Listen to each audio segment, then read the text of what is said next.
702 and CapeTalk. The Naked Scientist. Welcome, folks. My name is Aki Anastasiou. We are live at the Prime Media, Entertainment area, and this is the second hour of the Eusebius Mckaiser show. We're live streaming this on Facebook, so tell all your friends to head to the 702 website on Facebook, the 702 page on Facebook, where you'll get a live stream of the next hour, which is going to be exciting. It's going to be brain food for everybody because we have got none other, all the way from the UK. It's his 10th year that he's coming to South Africa. None other than the naked scientist, Dr. Chris Smith.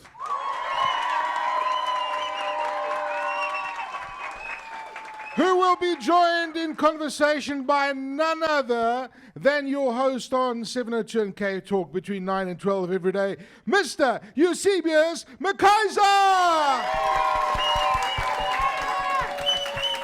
Good morning, everyone. Morning, Chris. Morning. Sorry, I do apologize for the scars. Can you say that again, please?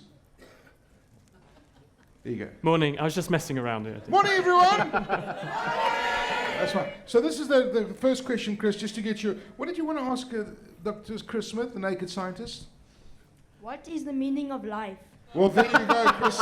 It's over to What's you. your What name? a way to start the show. What's your name? Ethan wants to know what's the meaning of life. It's a really tough one. Do you know how old the Earth is? How long's the planet been here? Who thinks more than 1 billion? Ethan's saying 1 billion. Who thinks the Earth is more than 1 billion years? Who thinks less? Few people think less. 4,500 million years, which is 4.5 billion years, is how long planet Earth's been here. Do you know when life got started on Earth? How far back in time before life wasn't here anymore? All I know is it started out as cells. Okay.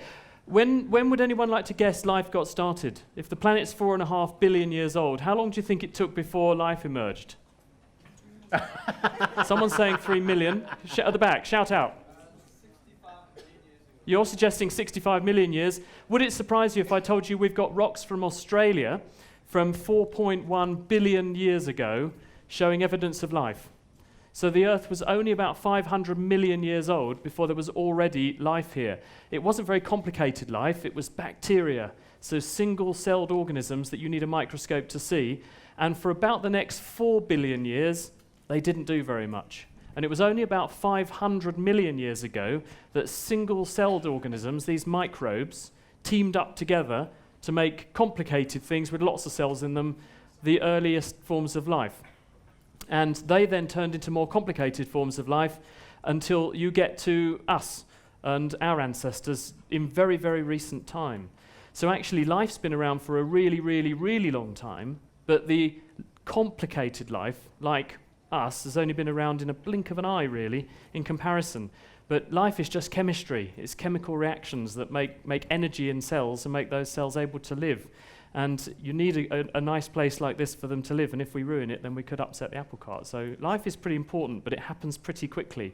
And for that reason, we think Mars probably has a high likelihood of finding life there as well. So life really comes down to chemical reactions, I would say. So what's the meaning of life? Chemical reactions. It's all science. I thought when Chris was talking about rocks from Australia, he's going to be talking about the cricketers that are here at the moment. Chris, welcome to South Africa. Thanks, Eusebius. It's been an incredible journey, and you've been part of the sound of CapeTalk and 702 and doing the weekly dance with my predecessor in this slot, Really Clubby, for a long, long while. Yeah, it's and, 10 years. 10 years, amazing. Give him a round of applause. I think they should give themselves a round of applause. Absolutely. Because, I first came here, it was November 2007, and we came over for a conference. A lady called Paula Frey was setting up a conference because she wanted to increase the emphasis on science journalism in South Africa. And someone else she invited, I think, let them down, and so they thought, oh, we'll phone up Chris instead. So they phoned us up and invited the naked scientists here. And we came to this conference, and it was fantastic, this little conference that we took part in. But this press release was put out and saying, the naked scientist is in Johannesburg. And they said to me, oh, Chris, the radio station want to interview you. And I said, oh, which radio station? They said, this place called 702. And of course, I didn't know what the hell that was at that time. I'd never been in the country more than about 5 minutes. And so I came here to where we are in Sandton and walked into this studio, and it was Reedy's show. Yeah. And she said to me, it was a very sort of ad hoc interview, and she said, "What do you do?" A bit like the Queen says, "What do you do?" And I said, "What do you do?" And I said, "I make science programmes for the BBC, as well as being a doctor." And she said, "What sorts of science programmes?" I said, "Well, we do a mixture, really. And one of the things we do is we do science questions, any question or anything. People phone in with questions." And she said, "Oh, right, that sounds interesting." I said, "Why don't we try it?" And so she said, "All right, then phone in if you've got a science question." And instantly, the phone board just lit up. Yeah. And we thought, "Oh, this is potentially quite popular." And the producer on the show at the time was Penny Pepper, and she said, "When you get back to England, we'll give you a ring." And so we thought we'd do a 6-month trial in 2008. We'd see what happened, and if anyone phoned up, then we might carry on. And here we are 10 years later, because every week you ask different questions, and they're tremendous. And every week we can't get through all of your questions because of your interest in science. I just want to ask you 2 quick biographical questions, Chris, and then we're going to have a break, and then we're going to have our first experiment, which Chris will set up during the first break. On science journalism, actually, I think one of the gifts, I'm sure the audience will agree, and if you do, you can cheer. He's amazingly good at explaining complicated stuff, isn't he? Woohoo! But it is a gift. I have this fight with many of my academic friends. There are many of my academic friends that I respect for their brain power, but I wouldn't put them on the radio because you will turn to another radio station. Did you have to learn the skill of doing science justice by not leaving out the complicated stuff when you answer the questions, and yet at the same time you do it so wonderfully that no one is turned off by your explanations? They're incredibly plain speaking. Yeah, I think I got lucky. I think I found a way of doing it that worked both for me and worked for the audience, actually.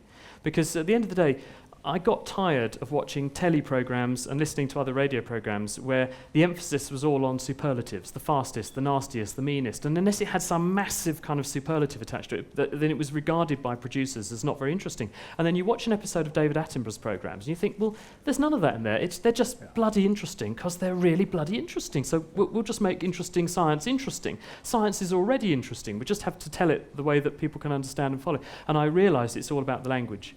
Because science is gobbledygook. Science is a foreign language to most people. And I remember when I first went to university, went to medical school, they sat down in this lecture theatre with all these sort of we're all 18 years old, and there's 300 of us at this medical school. And these people walked in and they gave this terrifying lecture for an hour. And they were using all these complicated words and all this stuff I couldn't understand. And everyone was pale and sweaty and looking like they were about to have a cardiac arrest and they needed some medical help. And I thought, I can't survive 5 years of this. And then at the end of the lecture, they put this slide up and it said, "You've been wheezed." and then all these people took off their white coats, and they're all students from years above. And they said, "Now, in the next 5 years, you're going to learn about 5,000 new words because medicine is an entirely new language. And if you use those words in front of the patients you care for, they will be feeling like you do right now." And it was the most important lesson I ever learned because you suddenly think it's a foreign language. Yeah. So strip out all the jargon, strip out the complicated language, keep it really simple, make it fun, yes. And then you've got a real killer formula. And that's what I've been trying to do ever since. And we're going to do that in a second. I just want to know how it started. You know, we've got such a wonderful minister who's been trying her best to make science really sexy and fun. But there's a fear that many people have of science and maths, including in our country, and many of our young ones do comparatively horribly compared to not only their peers from the global north, but even other countries from the rest of the continent. What was your own journey in terms of your love of science and your curiosity for the world of science? I mean, I don't know about you guys. I was one of those typical South Africans who dropped science at the age of 15. I'm really lucky because I had some amazing teachers. And I think what you need to make a good science person is a really, really good teacher. And I had an amazing biology teacher, I had an amazing chemistry teacher, and an amazing physics teacher, at all ages. And that, I think, was the catalyst. And if you ask anybody, they may not remember the name of the person they met last week, but they'll remember the name of the good teacher they had when they were 10. And I think that says it all. So what this country really, really needs to invest in and keep investing in is good teachers, because good teachers inspire good scientists and good everything. Really. Well, in that case, I'm going to I'm going to have to blame Mr. Van Hille, who was my science teacher in school. So you can still remember the name of the teacher there? I do, yeah. 702 and CapeTalk. The naked scientist. Chris is in the country with us, and if you want to ask him a question, do give us a call on 011 883 0702, and of course in Cape Town on 021 446 0567. We'll also take your questions on the SMS line. I think we can be here with Chris for 2 hours. I'm already getting like anxiety that it's 22 minutes in, and we're going to do our first experiment now. Chris, you want to tell us what it's going to be? Okay, this is a bit of audience participation. Everyone should have a balloon and a nut in your hand, but before we use them, we need someone who can play the guitar. Any guitarists in? One. Only one guitarist. Two. Who's the best guitarist in the room? Are you Slash out of Guns N' Roses? Can you come up? Okay, I've got a guitar here. It's not my guitar. I don't know if it's any good. We'll find out. But can you just play us a few bits and pieces on this guitar? What's your name, by the way? It's Deanne. Deanne is going to play us a few bits. Give her a round of applause. Anything you like, Deanne. Just go for it. There's a string missing. That's okay. Just play what you can. Yeah. She's pretty good, actually, isn't she? It's very attitude. Oh, well, no. Excuses. That's okay. Well, anyway, what we've got here is an instrument with strings on it, isn't it? So when Deanne hits the string, just pluck some strings for us. We're creating vibrations in the string, but then the sound is reaching you in the room. So how is that actually happening? Well, if you look at thank you very much, give her a round of applause. If you look at the shape of the guitar, it's a hollow space with a lot of wood on it. Now, what that does is actually act as a natural amplifier. So it's converting the vibrations in the string into vibrations in the air that your ear can hear. I'm going to show you how it works. So take your balloon, okay? Take your balloon, Eusebius, Okay. and your nut. We've got these are 10 millimeter or 12 millimeter nuts, I think. Not as in Brazil nuts or peanuts. These are metal nuts that you'd put on a bolt. Right, put your nut in your balloon. So I'm going to thread the nut into the neck of the balloon. So I now have a balloon with a nut in it. Do not breathe in when you try to do this. I don't want anyone going off to hospital having to have a bronchoscopy to get the nut out of your right main bronchus. Right, take a deep breath and blow up the balloon.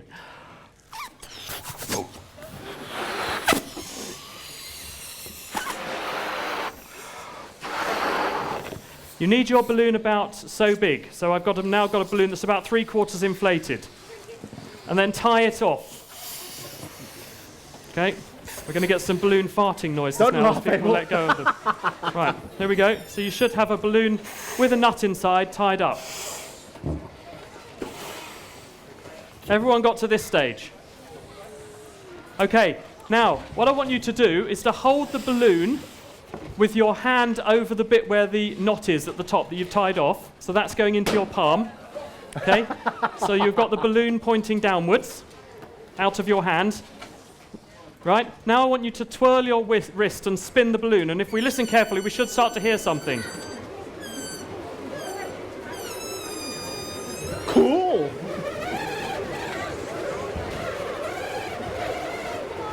Now it sounds like we have created an enormous nest of bees. But what's actually happening, if I put this near my microphone so the people at home can hear it, when I spin the balloon, the nut is actually rolling around the inside surface of the balloon. And the nut, because it has got a series of flat faces, as it rolls, it hits the side of the balloon and makes it vibrate and move in and out a bit. And in the same way that the string was making the guitar body move in and out, and that transmitted the vibrations into the air, the nut is making the balloon vibrate, and the big surface of the balloon is transmitting the vibrations into the air and making sound waves that you can hear. So you've turned the balloon into an amplifier, just like the body of the guitar, and that's exactly how the sound box of a stringed instrument actually makes the sound. You can try this at home, but you can also try it with a coin. And if you don't believe me, it's the vibrations. Get a smooth-edged coin and put it in and spin it, and you won't be able to hear it. It'll make a very, very fine noise indeed. But with a big ridged coin, you'll get a noise like this. Isn't that cool? That's very cool. Give yourselves a round of applause.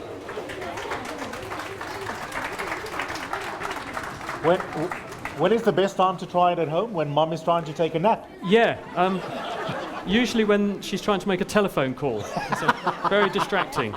Or listen to the Naked Scientist. Okay, I on the want to hear radio. your questions. Many of you have written down your questions, but you can ask them yourself. Just put up your hands for me. Where's Benjamin? You can't all be Benjamin. I think this is Benjamin. What is his surname? McCarthy. Let's have your question. What causes brain freeze? Right, okay. Who's had brain freeze in this room? Everyone who's had Almost- one of these ice smoothies this Almost morning. Chris. everybody's had brain freeze. Okay, for the people who haven't had brain freeze, this is the horrible sensation when you bite into an ice cream or have a very cold drink, and it instantly causes your head to develop the most severe pain, isn't it? Very, very uncomfortable. And then it goes away. Now, the reason for this is that you have in your head a lot of blood vessels which are supplying your brain. Your brain gets about 20% of your heart's output. Big blood vessels. Your brain is also very temperature sensitive. Now, when you put a cold object into your mouth, there are nerves in the roof of your mouth that register how cold or hot things are. Now, what it does, if it detects that suddenly the temperature has fallen, it opens up the blood vessels into your head to supply more hot blood because it perceives that your mouth and your face and your brain must be receiving too little hot blood and the temperature has fallen, so it needs to add more hot blood quickly to warm things up. That dilatation of blood vessels is exquisitely painful because it's like having a migraine. It's the same thing that happens when you get a migraine and you get these big opening up of blood vessels and they pulse.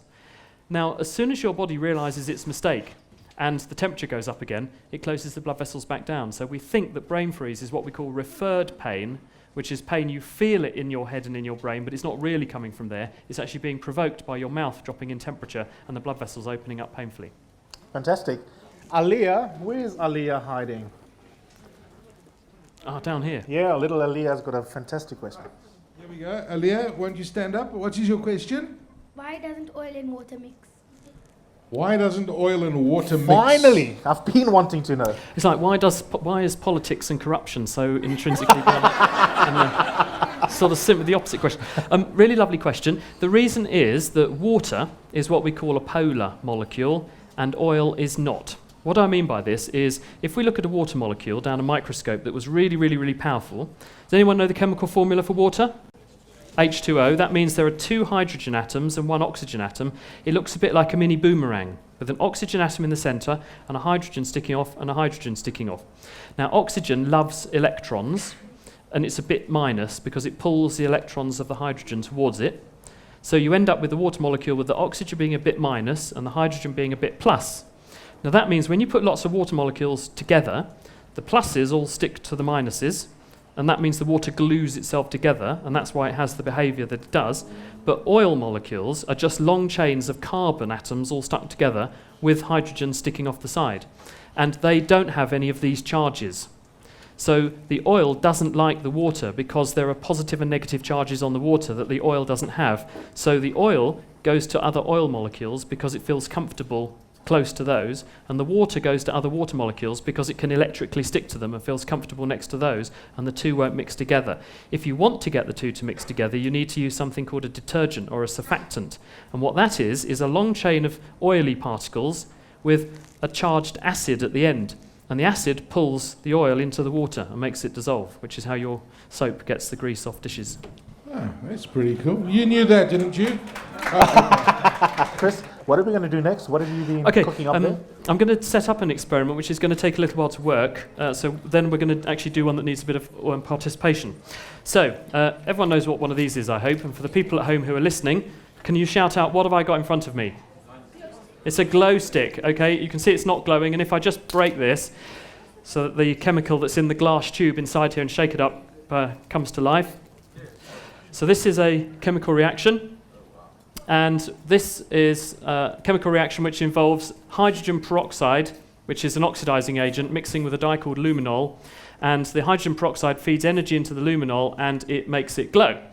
Now that's a chemical reaction, and chemical reactions are very sensitive to temperature. And the higher a temperature, the more the molecules which are moving around hit each other, and the harder they hit each other, because when you give energy to molecules, they move faster. So if they move faster, they must bash into each other faster and harder, and that makes a chemical reaction more likely to happen. So this glowing glow stick, if I put this into a very cold solution, what do you think will happen? Shout out. It should stop glowing. So I'm going to have a go. I don't know if this will work, but we're going to have a go. I've got a big bucket of ice here, and I'm going to shove this into the ice bucket. And we'll leave it cooking, if that's the right word to use, for a little while. And hopefully the ice will pull heat out of the chemical reaction and slow down the molecules so they don't hit each other so hard. And if they don't hit each other so hard, they won't react. And if they don't react, they won't make any energy to give to the dye, so the glow will go away. Right, that's cooking. Now I need some volunteers for another experiment. So who would like to volunteer? Let's have one there, and so we've got one. Yeah, let's have you. Come on then. Two of you. Right, come up the front. I'm going to give our volunteers. What's your name? Luca. Luca, come and stand over here in front of Eusebius. Take this tennis. This is a table tennis ball, and have a bendy straw. And what's your name? Asanya, come and stand here. Have a bendy straw and a table tennis ball. What I need you to do is to take your bendy straw, and everyone who's listening at home, you've got to describe what you're seeing so that they can picture this. Bendy straw, which has got a neck that you can bend. We're going to bend that up so it's almost like a pipe. So we've got a sort of L shape with our straw. So quickly do that, okay? Then what we're going to do is you're going to pop the straw in your mouth. Other end. So that's it, like this way around. Now don't worry, the straws haven't been used more than about 2 or 3 times before. Okay.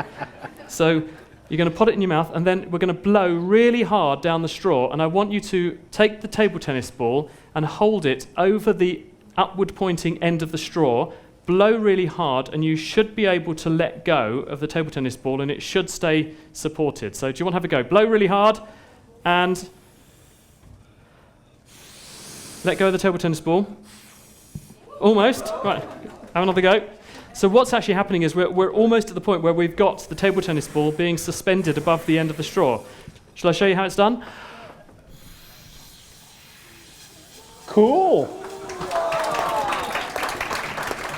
And for those at home who can't see that, but if you are, you can see it on Facebook if you want to have a look on Facebook. We're streaming this event live.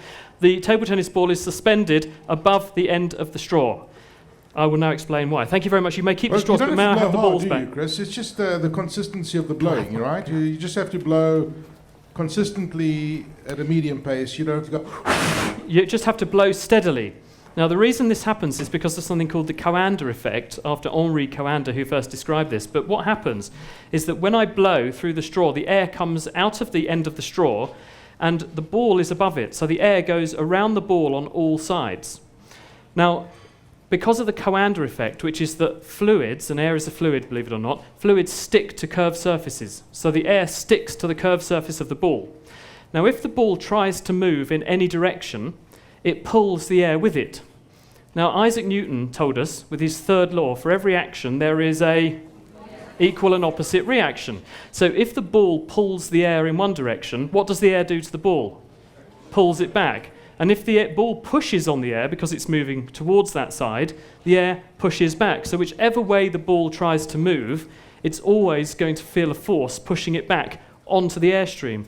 And that keeps the ball in the air above the straw.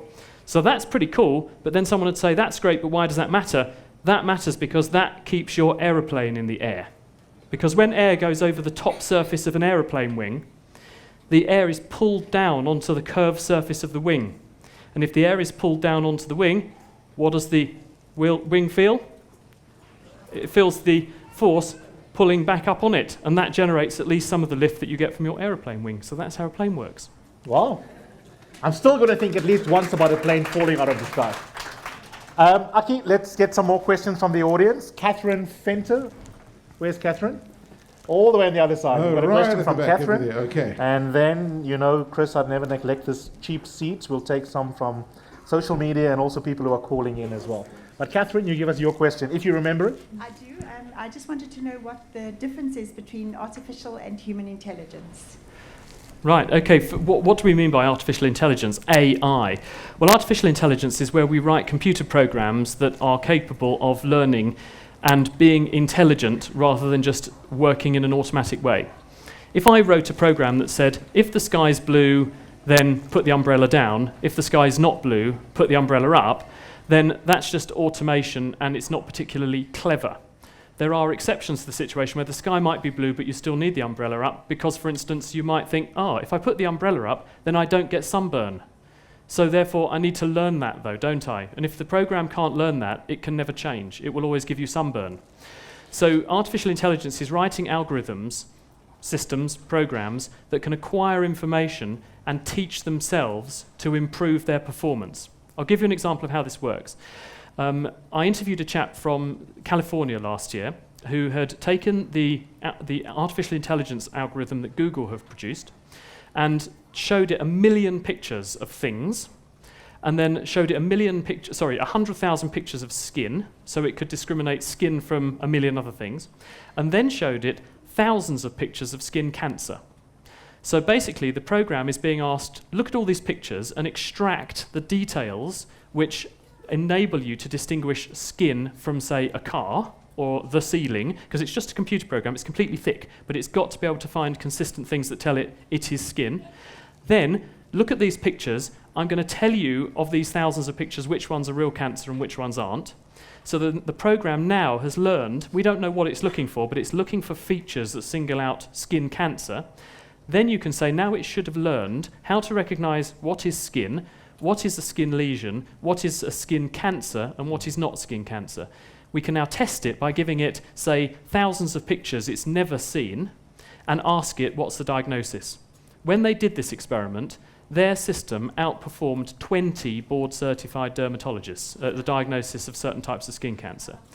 That's just one example of how we can improve diagnosis, we can improve the world around us by enabling systems to learn by using massive amounts of data. So Facebook have got something like 2 billion users signed up. They are continuously acquiring and accruing data from your use of Facebook, so they know what kinds of things you like. They know what kinds of things you don't like. So when you go on there, it doesn't bother wasting your time showing you things that you know you're not interested in. It now knows that. Supermarkets, if you have a loyalty card, if you use a credit card, why bother sending you offers for things that you're never going to buy in the supermarket? Much better to profile you, send you offers for things that you probably will buy, better for you, but better for the supermarket, because then you're going to spend money. And that's what artificial intelligence is all about. Fantastic. Chris, let's take some questions from the callers, and I'm going to ask my technical team to help me. We're going to go to Tembisa, and Thomas, you've been waiting 20 minutes. Morning, Thomas. What is your question? Yes, actually, one is that is there any man-made structure that can be used from the entire surface issues? And then the last one is that why is the moon so big when it rises there at the horizon? And then, but when it is at the top there, it seems to be a little bit smaller. Okay. That is my question. Great stuff. Did you get them? Some of it. Just, would you mind translating a little bit more for me? The first one was just whether anything man-made can be seen from the International Space Station. Yep. And the second is just about the relative size of the moon when you look at it. When it starts out, it's huge, and then suddenly it's small. Well, the space station is not very far up in orbit, actually. It's orbiting quite close to the Earth. So actually you can see a lot from there. You can see, for instance, light pollution. You can see how lit up the Earth is. So you can see a lot from just a few hundred kilometers up. In terms of the moon, this is the moon illusion, isn't it? This whole idea that the moon on the horizon looks a lot bigger than the moon when it's up in the sky. And this is, psychologists tell us, known as the moon illusion, because when the moon is down close to the horizon, your brain is seeing the moon in the context of other things in the foreground, which we do know the size of. So when it sees the moon relative to a tree, the moon looks bigger because your brain says, well, that's a long way away. The tree is quite a lot closer, and the tree's pretty big, but the moon is enormously distant but looks huge, therefore it must be really, really, really big. So your brain exaggerates how big you think the moon is. When it's up in the sky, there's nothing to compare it against, and so the brain shrinks it a little bit because it thinks, well, it must be a very long distance away, so it looks smaller. The naked scientist. Earlier, I took a Glowstick and I told you that it's a chemical reaction and that the rate of a chemical reaction is proportional to how fast the particles are moving, and the speed of the particles moving is proportional to the temperature. So if we lower the temperature, we should slow down the particles, which means they're going to hit each other less hard and less often, so therefore the chances of a chemical reaction happening will be lower. And since the light is produced by a chemical reaction, if we cool down a glow stick, it should be possible to put out the light. So I took the glow stick and I put it in the water, and as you can see, what can you see? It's gone off. And if I now put this into some very, very hot water, I've got a cup of boiling hot water on the table in front of me. Here's another one I did earlier. You can see this one also seems to have stopped glowing. If I put this into the boiling hot water, I'm going to give energy back to the glow stick, and this will make the particles move a lot faster, so they'll start to hit each other harder and faster again, increase the chance of a chemical reaction, which should help to restore the glow. So you can see this one's already beginning to come back up again. We just give that a shake. We'll just leave that cooking in the warm water for a bit, and we'll come back and review it in a second. Yeah, in the meantime, let's get Layden to ask a question. On your right. Right, he's sitting right in front of us. Layden, good morning. Morning. So what's your question? My question is, why does plastic shrink when it is heated? Hi, Leighton. So why does plastic shrink? The reason is that plastic is what we call thermoplastic. Some plastics are what we call thermoplastic. When you look at a plastic down a microscope, what it consists of are long chains of atoms, carbon atoms, all glued together, and they're all tangled up like a knotted up ball of wool. When you make the plastic hot, a bit like we're making our glow sticks hot, the particles all move around a lot, which means we can then stretch them out and pull them into shape. When it gets cold again, it locks them into position.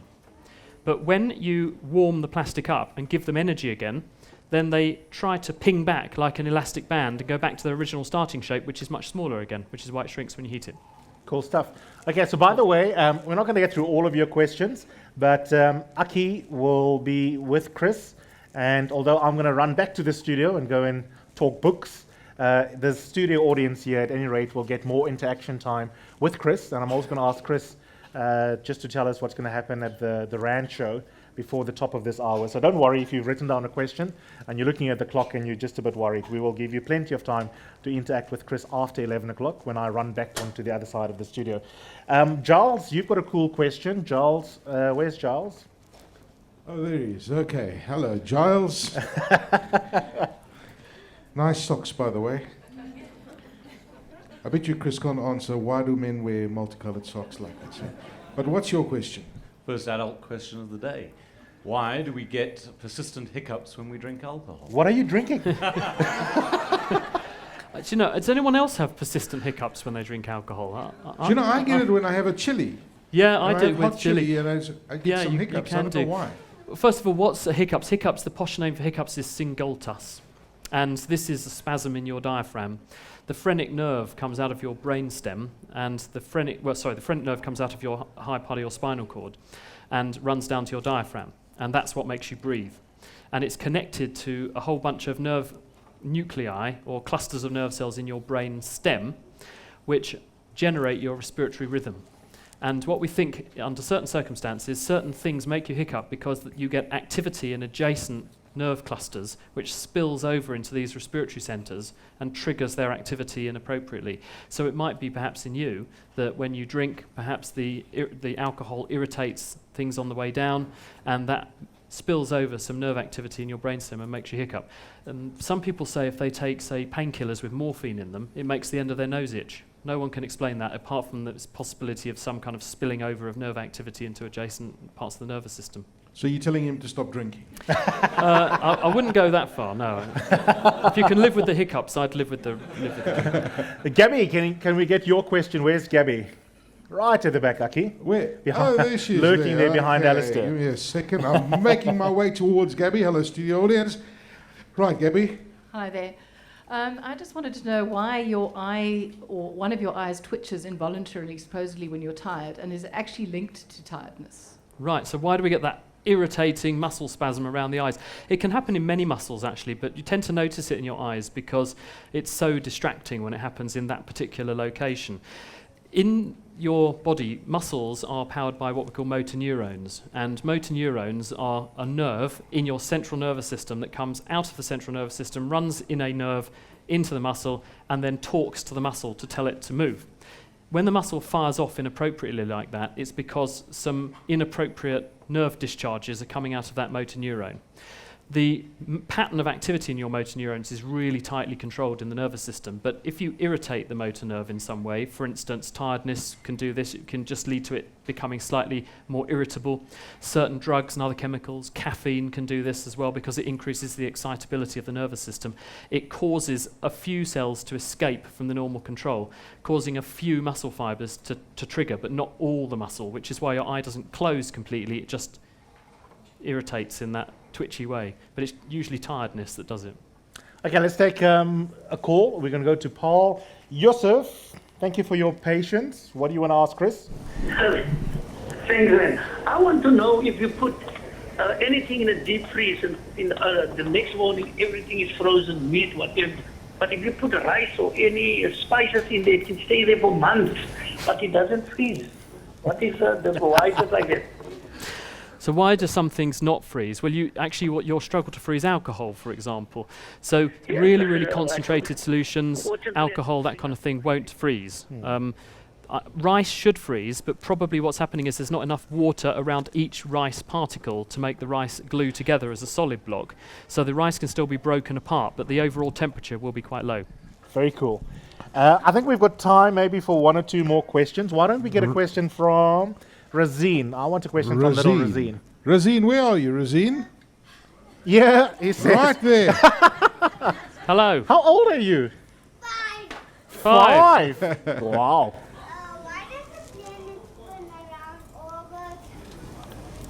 What is every planet? Why do the planets spin around? Wow, that's Right, a high so grade question. why do they spin? Discuss for 50 marks. Why do things orbit? The reason that we have all the planets in our solar system going around the sun, for example, is because when the solar system formed about 4.6 billion years ago, a big ball of gas and dust collapsed together. It made what we call a protostar, which then formed the sun. And around the protostar was what we call a protoplanetary disk. And this is where the material that also formed the star also formed this disk, a bit like a frisbee, around the early star. And out of that condensed the planets, the planetesimals as they were known, and then they grew into big planets. All of that material was spinning. And because all of the material is spinning, it has no way not to spin because it can't stop spinning. There's nothing to stop it. So because the material that formed the solar system in the first place had momentum and spin, as it collapsed in and made planets and stars, they themselves continue to spin. So everything is spinning. It can't stop spinning because there's nothing to stop it, so it keeps spinning. Cool. Sounds a bit like politicians. Yeah. Are you No, they're worse. I think someone wants to squeeze in a bonus question here in the front, Aki. All right, there we go. Right, what is your name?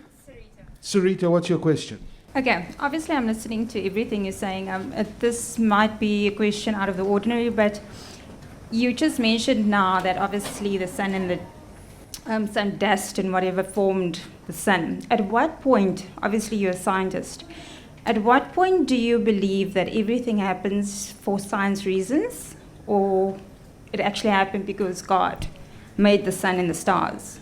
So that's my question to you.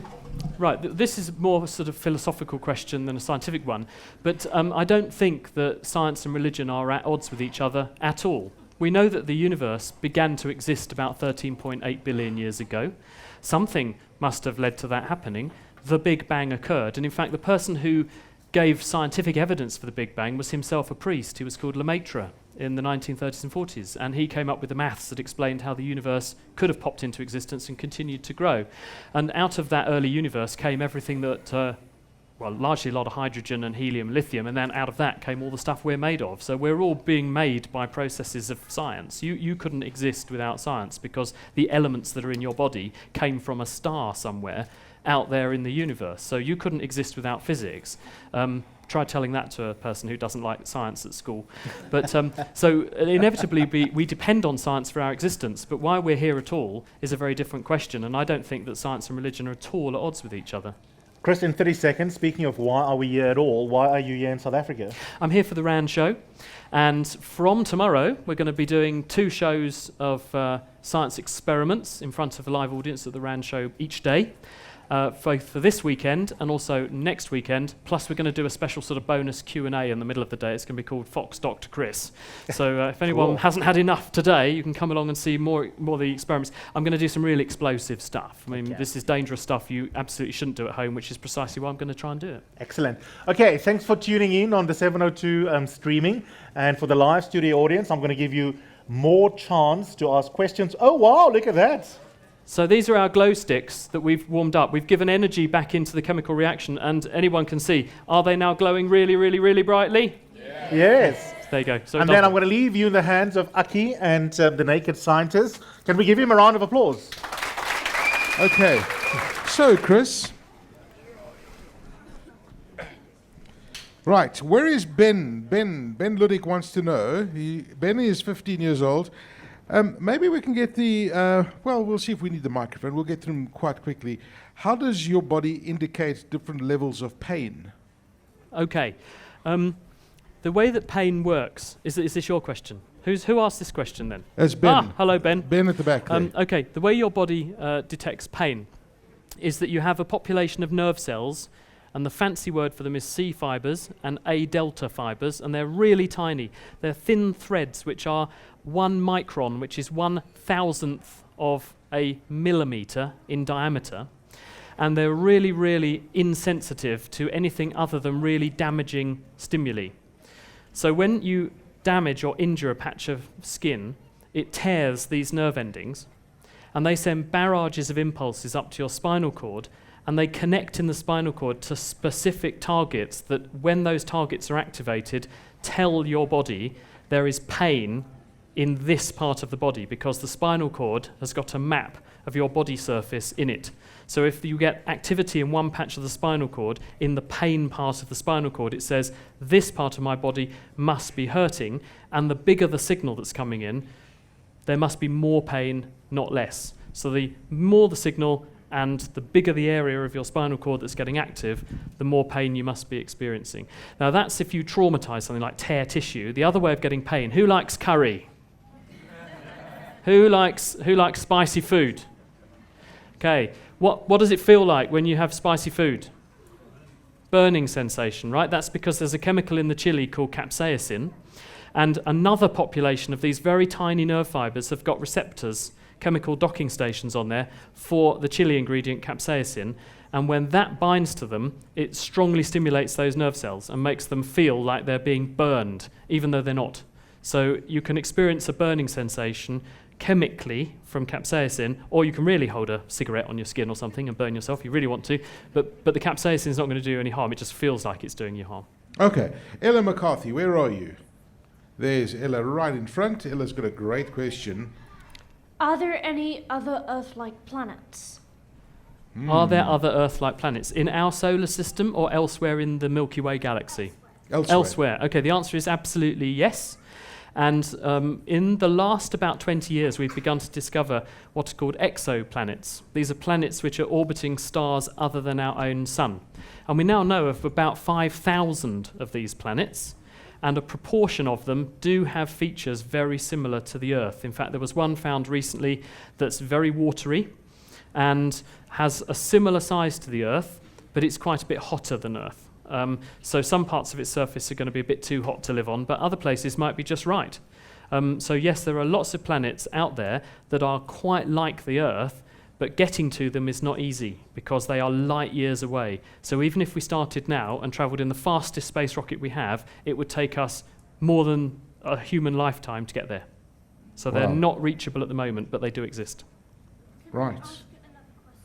Can she ask another question? Yes, you want to ask another question. Okay, will they?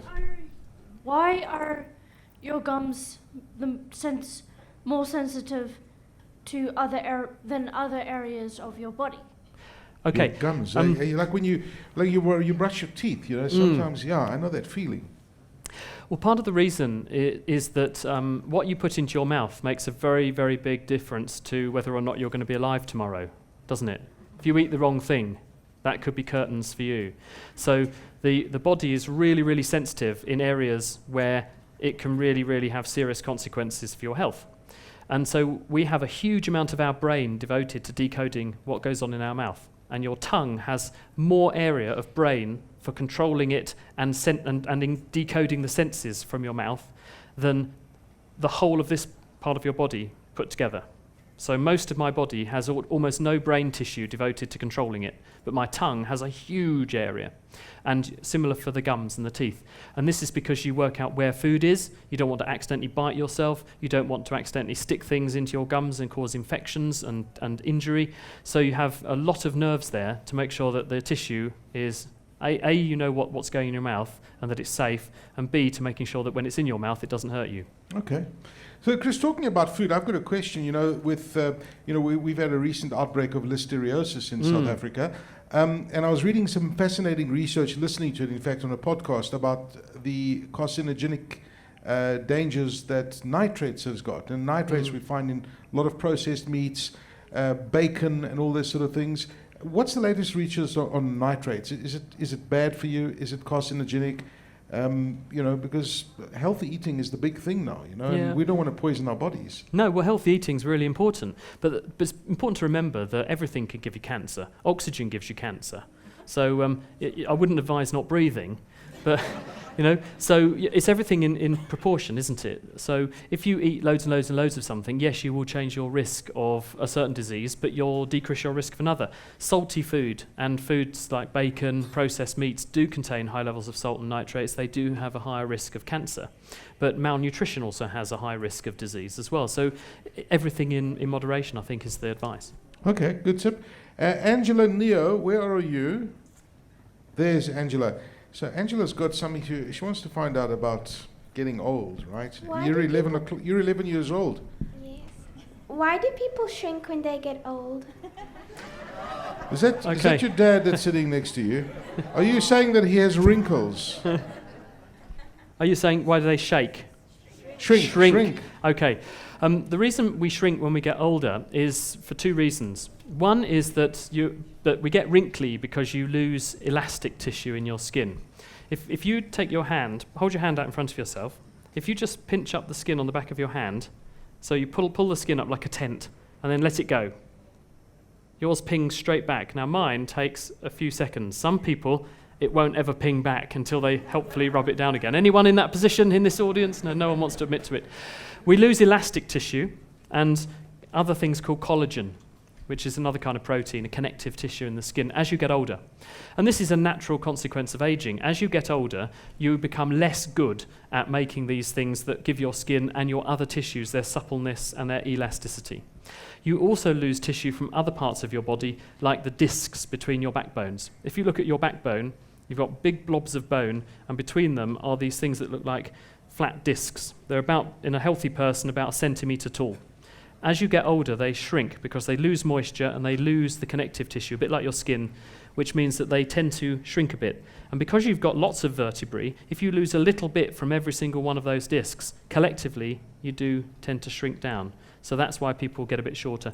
Also, as people get older, they might have operations. For example, they might need a hip replacement to put new joints in their hips. And when they do that, they lop a chunk off the top of your leg bones to get the implant in.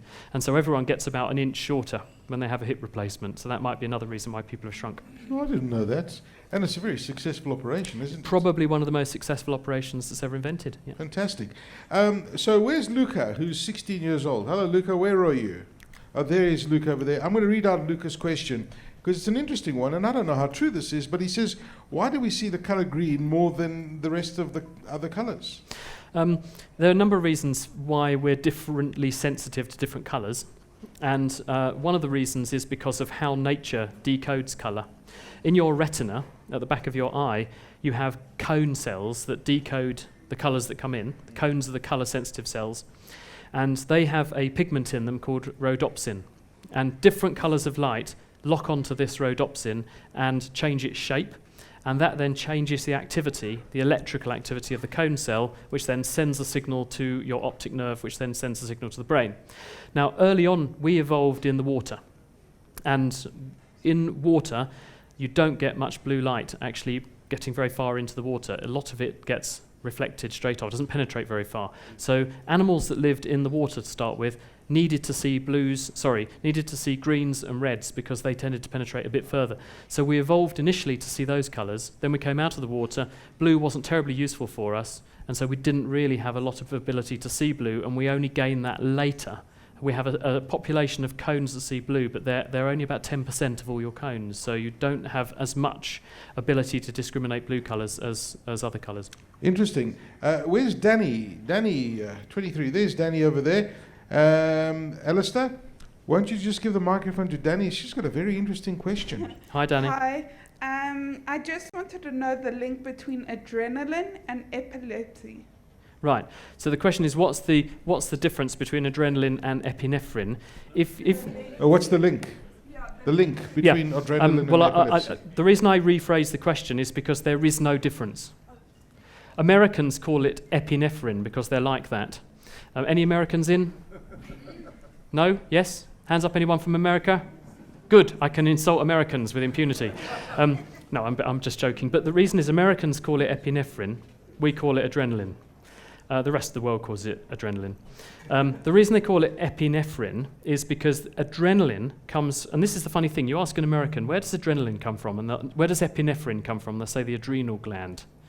The reason we call it adrenaline is because it comes from the adrenal gland. It's called the adrenal gland because renal means kidney, and the adrenal sits on top of your kidney. It's about so big, the size of a big coin is the size of your adrenal gland. And the adrenaline comes from the core of that gland.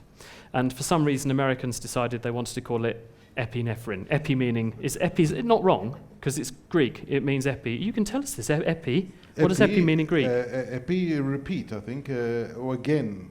Yes, so it's actually, epi is the surface, epithelium, okay, right? So epinephrine is the surface of the nephros. Nephros is kidney.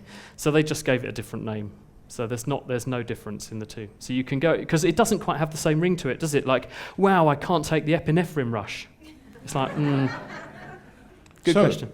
Dan's got a good question. Where's Dan? Oh, there's Dan. It's all got to do with global warming. I want to hear your views on this. Chris, hello, Dan. Yeah, hello. There's a lot of write-ups about global warming, so I would like to know if we would stop burning fossil fuels right now, hypothetically, and using aerosols, would we actually get to a point where icebergs at North Pole and South Pole would actually start forming again? Yes, but the lifetime of the carbon dioxide that you emit into the atmosphere today is hundreds of years. So the legacy that we've already stored up of carbon dioxide through our activities in the last 100 years or so will last well into our children's children's lifetime. Hundreds and hundreds of years. So even if we stop now, we've already done irreversible damage to the climate for hundreds of years hence. So we're storing up a big problem for our future generations, which is why people are worried about it, because they're saying if we wait until really, really, really bad things happen, then you've got to think down the road of that.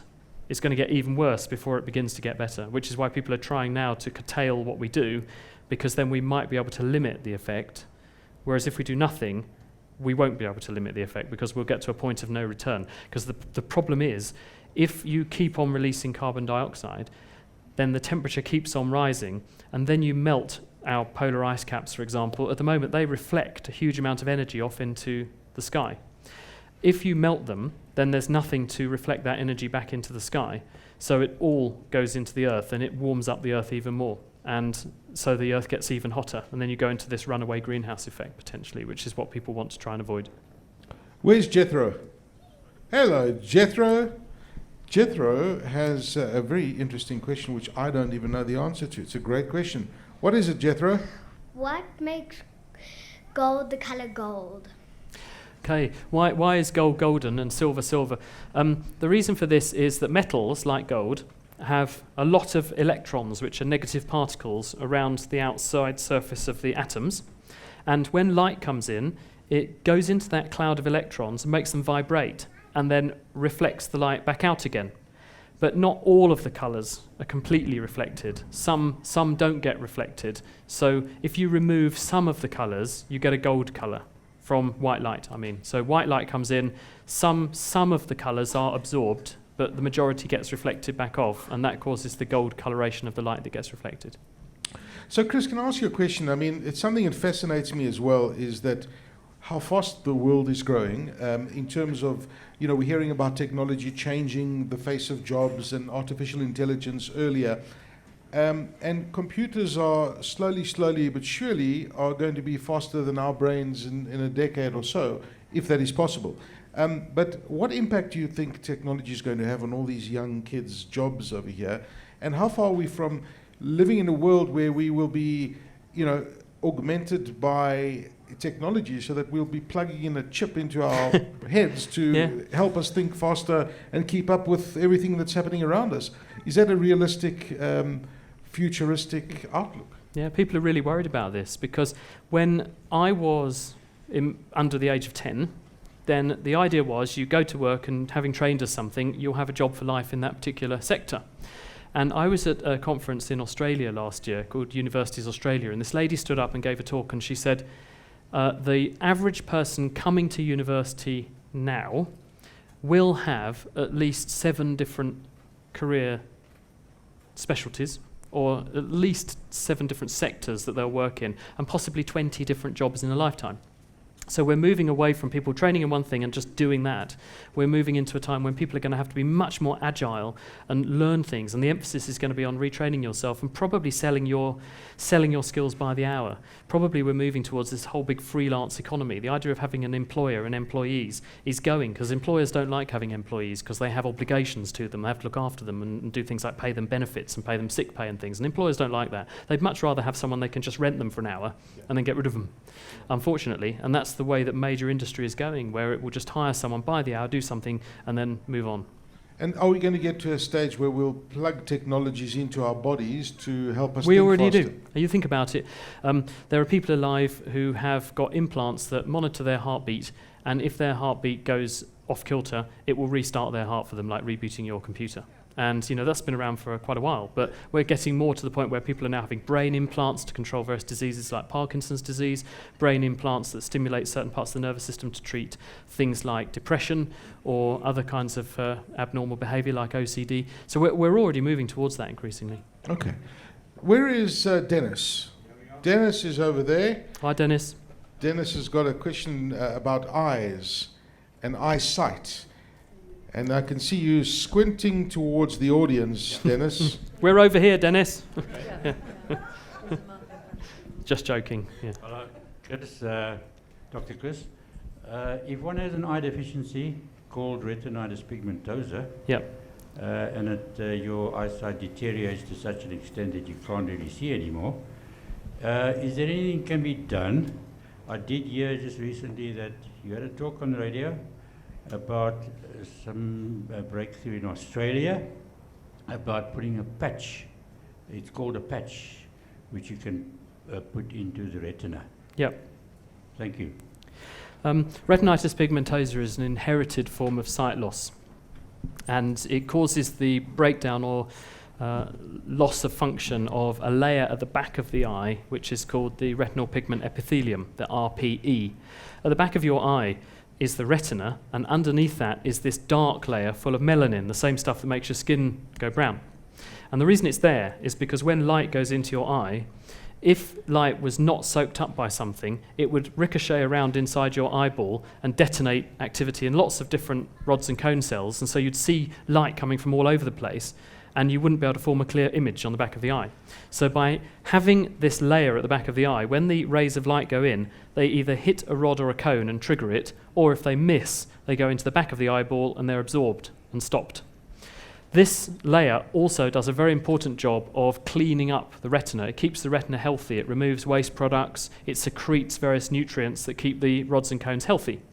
If you lose that tissue, you therefore also lose the ability of the rods and cones to work properly. And what researchers are now doing are approaching this with both gene therapy to try to put right the genetic fault that causes retinitis pigmentosa, the loss of these cells, and they're having some success, and also making new retinal pigment epithelium cells that can be put into the back of the eye to replace the ones that have gone wrong. And the study that was published last week by researchers at Moorfields Eye Hospital in London was they've made a gadget which enables them to grow a patch of new retinal pigment epithelium using stem cells, and then insert this into the back of the eye, and it's sort of a bit like putting a layer of turf down for grass, just plants this new patch of cells in the back of the eye, in the patch that's affected by the retinitis pigmentosa, and it restores the function of the retina in that particular area. And they've done a phase 1 trial, which means looking at people just for safety, not looking to see if it really works. And even when they did it just to look for safety, there weren't major problems with it, but the patients, some of them, got back enormous improvements in their vision. One person went from not being able to see the letters on the eye chart at all to getting 5 lines down the eye chart that they could read. One lady was taking a minute with a magnifying glass to read one word. After she'd had the treatment, she was doing 80 words a minute of reading. So Wow. it's very encouraging. Where's Herman? There's Herman right at the back over there. He's got a question about getting too close to the sun, right, Herman? Yeah. Hi, Dr. Chris. Hi. My question is, there's a saying, the higher you go, the colder it becomes. How possible is it that when you're going closer to the sun, it becomes colder? Yep. If you think about it, does anyone know how far away it is to the sun from here? It's very. You're right. It's very, very far. It's 100 plus million miles to the sun from here. To 300 million kilometers or so to the sun. It's a really long way. So does it really make an enormous amount of difference if I go 1 mile, 2 kilometers up in the air? Compared with 300 million, it's nothing. So that's not the reason it gets colder with going higher or warmer. The reason the temperature changes is as you go up in the atmosphere, the pressure drops because there's less weight of air above you. If there's less weight of air above you, the air around you expands. If you expand a gas, it's doing work to expand, so it's losing energy. If it's losing energy, the temperature's colder. So as you go higher, because the pressure drops, the air is rarefied, it feels colder. There is a patch of atmosphere a bit higher up that's actually extremely hot. And then when you're in space, if you're in line of the sun, you can actually get very seriously burned because there's nothing, no atmosphere to shield you at all. But in the dark patches of space, it's very, very, very cold, like minus 270 degrees. So the answer to your question is it's cold atmosphere because of the effects of the atmosphere. It is not cold because you are going further from the Earth's surface so much. Right. Avi has a question. Where's Avi? Yes, Avi wants to know why we have nails. You have nails in feet and fingers, which grow at about a couple of millimeters a week, which is roughly the same speed that the plates are moving, separating America from the rest of Europe. Just a little throwaway point. The reason you have them is because you've evolved from animals that had them, and had them because they had claws and other weapons which enabled them to fight or catch food or pull things apart. And actually they're really important for giving your fingers integrity. If you bite anyone bite your nails here? Okay, really, really bad habit, biting your nails. Why? Because all kinds of rubbish gets under there, and all that rubbish stays under your fingernails, and then it goes straight in your mouth. And noroviruses, worm eggs, all kinds of nasties. Don't bite your nails. But if you do bite your nails, you'll find that it's actually quite hard under certain circumstances to undo and do up buttons and do certain fine things, because it's very hard to generate forces with the ends of your fingers and to feel things as well, because the nail applies pressure back onto the end of the finger, and that pressure enables you to feel surfaces more easily than if you don't have nails there. So they do serve a useful purpose, but in us, because we are a highly evolved species in some respects, we can get round some of these constraints, but our ancestors didn't have Facebook or whatever, so they still had to make do, which is why we have them. So Michal, where's Michal? Michal's right at the back over there. He's got you can ask a question because it's an interesting one. He wants to know about you, how busy you are and how you get time to do everything, right? Because I wonder if you are still practicing as a doctor. Yeah. It looks like you have no time for that. Well, I discovered cloning, you see. So there's actually 5 of me. One of them's currently seeing patients in Addenbrooke's. One's making a few radio programs back in Cambridge. One's setting up my RAN show, and I'm here today just filling in. No, I'm pretty busy. But then you know what they say, I'd rather be busy than bored. If you want to get something done, give it to someone who's busy. All right, simple answer. So listen, you know so many things, Chris. You're like the smartest guy I know around, right? You just know anything. You can ask Chris any question and he'll have the answer to it. Is there anything that keeps you up awake at night? When you go to bed, you're like, I wonder how that works, or are there things that you don't know? Yeah, admin. Admin keeps me up at night. It's really funny because I gave this talk in Grahamstown at the Sci-Fest about 9 years ago. And they'd asked me, because one of the things I teach on at the university in Cambridge is emerging infections and stuff. And they said, will you come and give a lecture to people at Sci-Fest about emerging infections in Ebola and all this? And I said, oh yeah, no problem. So I gave this lecture. It was a nice little crowd like this one. And I was talking to them about all these dread diseases. And I was talking about Ebola, and I was talking about MERS, and I was talking about swine flu, and all these people were sort of sitting there impassively like this. And then I said, and then along came SARS, and everyone looked bloody terrified. And it was only afterwards I learned that was the South African Revenue Service, you see. That keeps me up at night. I now understand why those people are terrified. Yeah, we all hate admin work, don't we? Right, I'm going to give it a random question from one from this side of the room, one from this side of the room, okay? So who wants to ask a question on this side of the room? Right, over here in the front, and then we'll go to that lady over there in the middle there. Hi, I've done an experiment where I found that you can actually gain electricity from the atmosphere. Now, my question is, why is this type of renewable energy not being sort of exploited or even studied? Okay, so the question is all about energy and electricity being extracted from the atmosphere. Joburg's notorious for its thunderstorms, and you think how much energy is being unleashed in a thunderstorm? It must be huge. The energy in a lightning bolt is about between 1 and 10 billion joules. Now that sounds like a lot, right? But it would actually keep a 100-watt light bulb going for about 100 days.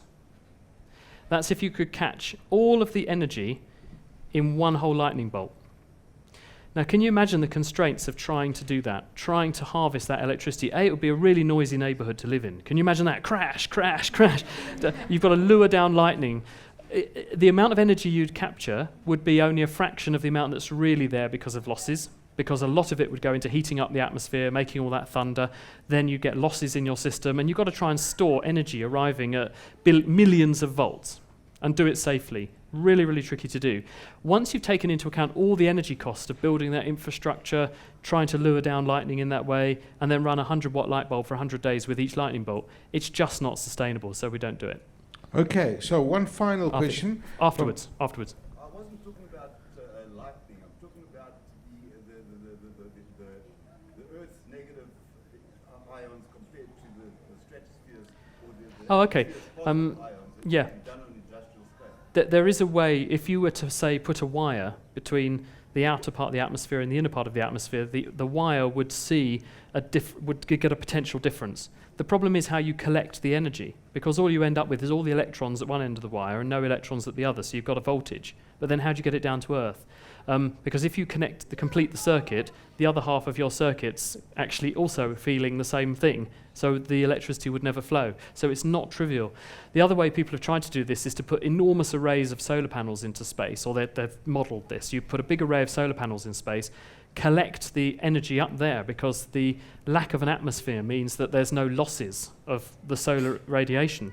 But then how do you get the energy down? Well, they're saying, let's beam it down as a microwave to a giant dish on the Earth's surface, but all the infrastructure cost of doing this, and then you've got this ray coming down to the Earth's surface and the risk of, well, what happens if someone flies through that? You know, it could be a bit risky. Shouldn't be, because if you use the right frequency and so on and the right intensity over a big enough area, it should be okay. But again, you're sending that energy to one place, and then you've still got the distribution cost. And it's in distributing the energy you lose energy. So there's no free lunch in physics, and this is what's keeping people up at night. Right, there's a lady over here. There's a question. Hello. Thank you. Hi, Chris. Speaking of things that keep people up at night, mine is more of a sort of theoretically, is this possible? So if you have two astronauts out of the ISS, and they've got their helmets on, and then we put our helmets together, and if I hum a song, technically, would, my colleague, through the helmets, would they be able to hear what I'm humming? Okay, so this is the whole point about can anyone hear you scream in space, isn't it? Yes. The noise, the transmission of sound, the reason you can hear me is because both my mouth and that speaker are moving air and putting increases and decreases of pressure into the air, which is creating a compression wave, which is traveling at the speed of sound in air across this room to your ear. It's going into your ear, and it's making your eardrum move backwards and forwards at the same rate as the pressure wave that's coming out of my mouth. This is being converted into nerve signals in your inner ear, in your cochlea, which your brain then somehow, we don't know exactly how it does this, decodes those changes in nerve activity and turns it into what we hear as speech. So I sound like this because that's what you've learned I sound like. But I've no way of knowing if you're hearing me the same way I think you're hearing me. We just know that we all sound a bit like this. But in terms of actually whether that could happen in space, you need a medium for the sound to travel through. So if you're in space where the pressure is extremely low, there's about 1 atom per cubic meter. So sound will travel in space, but very quietly and not very quickly, very, very slow, but it would still travel. They'd have to shout extremely loud, and they probably wouldn't have sensitive enough hearing to hear it. But your question was a bit more subtle, because you said if they put their helmets together. Now, if they touch, if they can get enough vibrations in one helmet, it's possible that the vibrations will be transmitted helmet to helmet and then transmitted into the air inside the other person's helmet, so they could potentially talk to each other. So I wouldn't like to try it and rely on it, but I think it's probably likely they would. Speaking of space, all these guys are talking about going to Mars and Elon Musk wanting to take humans to Mars. Do you think that'll happen in the next 20 or 30 years? Yeah. Really? Yeah, I do. It's the same reason that people climbed Everest. It's the same reason people went to the moon. They did it because they could and they wanted to. It was there. And it marks a huge step change in what we can achieve. And I think people really, really want to do it because they can then say, I was the first to go to another planet. And I think that the technology exists. If we can land a probe on a distant comet hurtling along at thousands of kilometers an hour, and get a probe to land on a comet like that, there's no problem getting people to Mars. The problem is getting them home again. So at the moment we think it's a one-way trip. So it could be a pretty exciting journey, but you're not coming back. So you've got to like Mars a lot. Stem cell research, fascinating. This is a huge area because people realize that there are certain diseases where you lose tissue from your body.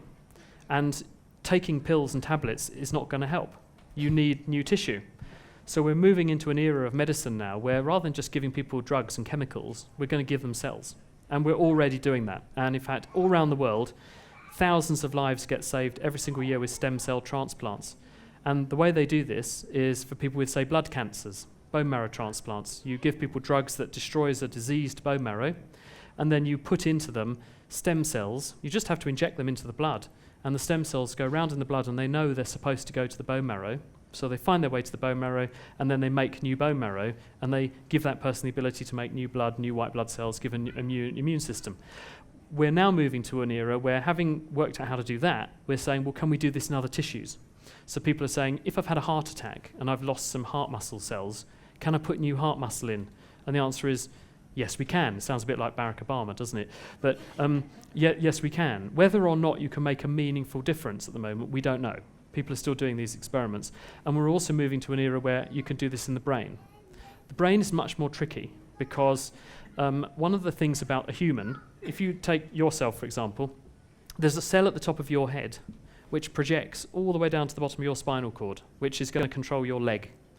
That cell is actually so small that you'd need a really, really, really powerful microscope to see the cell in your brain. But the distance it's connecting over is like me walking to the moon. And it's doing it perfectly, connecting from A to B perfectly, knows exactly where it's going.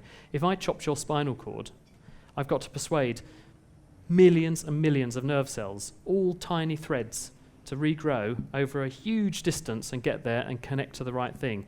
They knew how to do it when you were an embryo because you were tiny, and there were lots and lots of signals telling them where to go.